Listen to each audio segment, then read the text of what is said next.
मातृभूमि की जय। आज इतिहास का स्वर्णिम दिन लिखा गया जब हमारे आदरणीय मोदी जी ने अपना भाषण संसद भवन में आरंभ किया, तो वो ऐतिहासिक क्षण देश की 140 करोड़ जनता जनार्दन देख रही थी।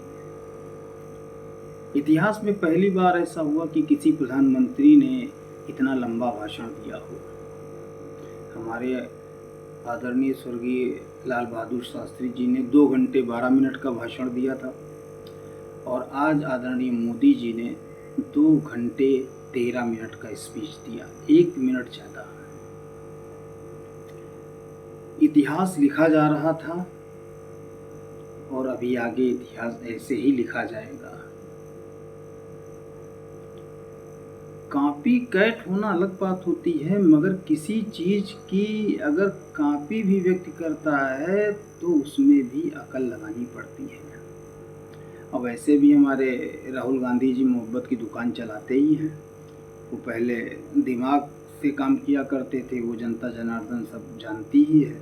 अब दिल से काम करने लगे तो जनता जनार्दन और जानने लगी है।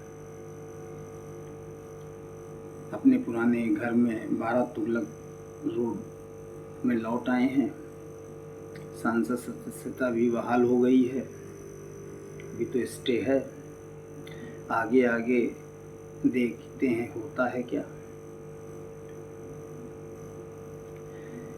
फिर जब आज संसद का भाषण हो रहा था तो उसमें संसद में सबसे बड़ी चीज़ होती है कि जब आप संसद भवन में किसी मुद्दे को उठा रहे हैं, किसी राज्य के विषय में आपने अविश्वास प्रस्ताव लाया है मणिपुर के विषय में, तो आपकी नैतिक जिम्मेदारी हो जाती है कि आप जो है वहाँ पर 2 घंटे स्पीच चलता, 3 घंटे चलता, आपको निरंतर वहाँ बैठना पड़ेगा और आपको बैठना चाहिए था।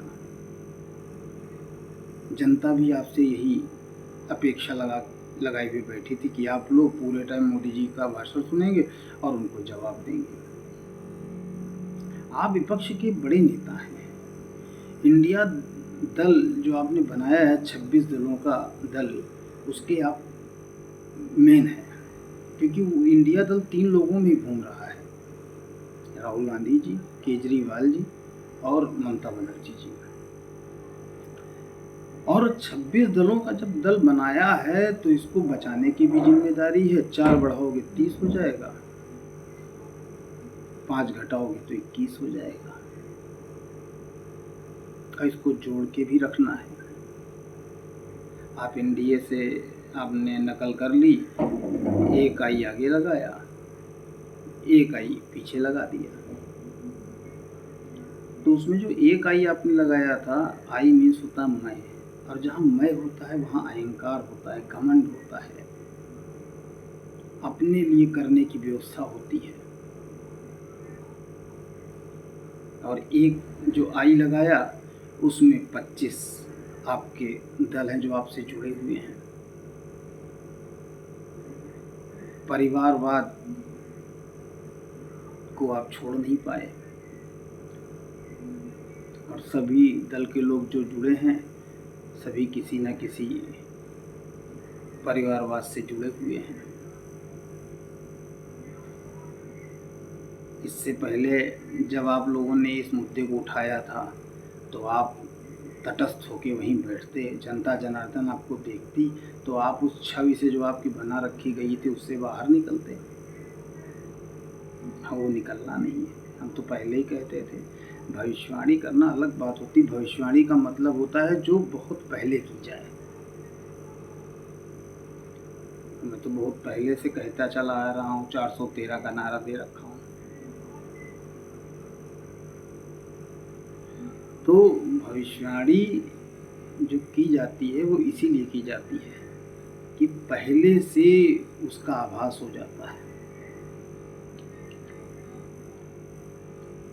आज जब चर्चा हो रही थी तो चर्चा से आप छोड़ के 1 घंटे 40 मिनट के बाद आप उठकर चले गए। मात्र जो है हमारे आदरणीय मोदी जी 33 मिनट और रुके होते तो मणिपुर पे भी आप लोग जवाब दे सकते थे। और आपकी जवाबदेही थी, आप अपना प्रश्न भी कर सकते थे और उनके जो शब्द जो बोल रहे थे हमारे आदरणीय, उसका भी आप जवाब दे सकते थे। आप मैदान छोड़ के भाग गए। जनता आपको देख रही है, आप कहीं बचे नहीं हैं, केवल आशंका आपको है, अविश्वास बना हुआ है। जिस चीज़ पे आप उंगली उठा देते हैं उसका भाग्योदय हो जाता है। LIC हो, HL हो, बैंक हो, तीनों का भाग्योदय हो गया। इससे पहले आपकी दादी ने श्रीलंका और रामेश्वरम को जोड़ने के जो सबसे महत्वपूर्ण स्थान था, कच्छ द्वीप, उसको श्रीलंका को गिफ्ट में दे दिया। अरे भाई, भारत की जमीन है, भारत का अंग है। आप प्रधानमंत्री हो गए तो इसका मतलब ये नहीं होता है कि भारत के किसी अंग को आप किसी को गिफ्ट में दे देंगे। ये तो देश की जनता को आज पता चला, हम लोग तो कभी जान ही नहीं पाए। और अभी पता नहीं कितने राज और छुपे हुए हैं। मोदी जी का आप लोग लगातार विरोध करते, भारत तेरे टुकड़े होंगे, कभी भारत माता तेरे टुकड़े होंगे, ये कभी तुम लोग नहीं बोला। मगर भारत माता की हत्या की, ये कल संसद भवन में बोला आपने। भारत तेरे टुकड़े होंगे, ये सब लोगों ने सुना है।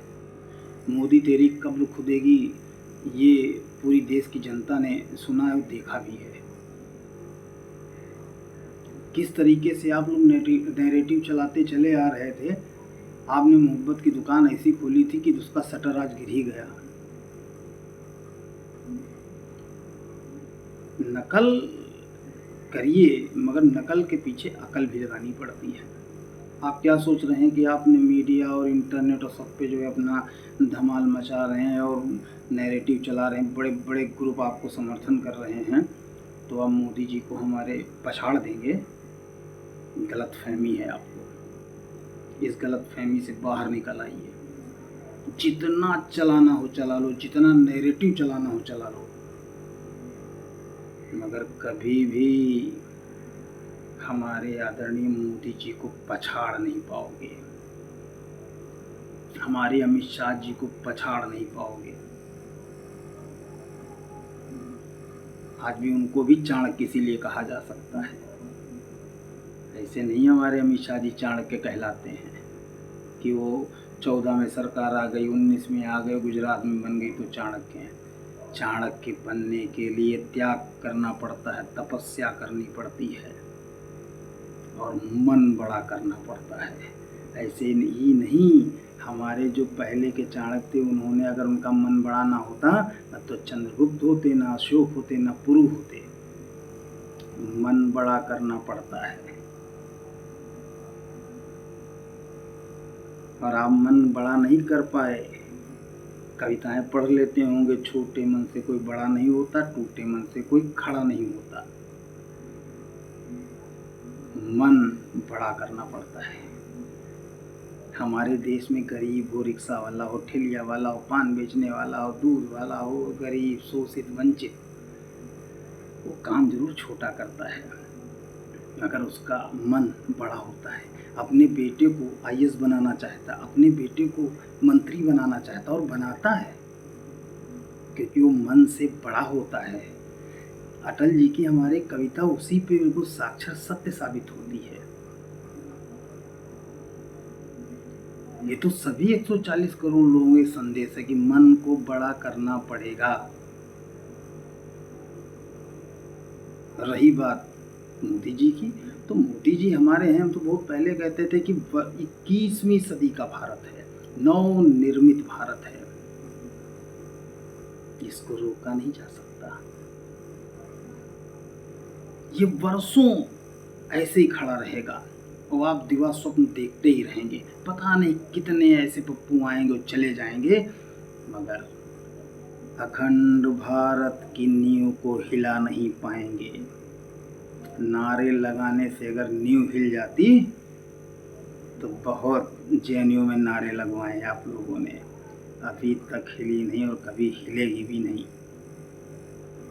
अरे हम तो धन्य हो गए, आज हमारे पुरखे जिंदा होते, हमारे माता पिता होते, उनके भी पिता कहीं आज जीवित होते और ये दृश्य देख रहे होते हमारे मोदी जी का, तो उनकी मन में जो आशाएं और जो प्रसन्नता उसका ठिकाना नहीं होता। हमें गर्व है, हम लोग तो महादेव की पूजा करते हैं, मगर हमको तो लगता है साक्षात महादेव हमको मिल गए हैं। हमें कहीं जाना नहीं है, हम तो नंदी हैं आपके। हमने सुना है कि टीवी पे हमको तो लाखों लोग देखते हैं, सुना है कि अगर कोई बात कही जाती तो आप तक पहुंच जाती है। आज मैं नंदी हूँ छोटा सा, क्योंकि देश में बहुत नंदी हैं, मैं भी छोटा सा नंदी हूँ। मेरी भी प्रार्थना स्वीकार हो। मैं चाहता हूँ अपनी कविता खंड खंड हो गया भरत, अब मात्रा एक लगाना है, बिखरे इन खंडों को फिर से एक बनाना है। ये मैं आपको सुनाना चाहता हूँ। और हम धन्य हो गए हैं, हमारा जीवन धन्य हो गया, हमारे पुरखे धन्य हो गए कि हमें साक्षात महादेव के दर्शन हो रहे हैं। जरूर कोई अच्छा कार्य, कोई पुण्य कार्य किया होगा जो मोदी युग में जीने का अवसर प्राप्त हुआ। और आज जिस तरीके से विपक्ष को धोबी पछाड़ दिया है, वो कोई भी प्रधानमंत्री विपक्ष को इतनी तगड़ी धोबी पछाड़ नहीं दे पाया और ना ही कभी दे पाएगा। मातृभूमि की जय। हर हर महादेव, हर हर महादेव, हर हर महादेव।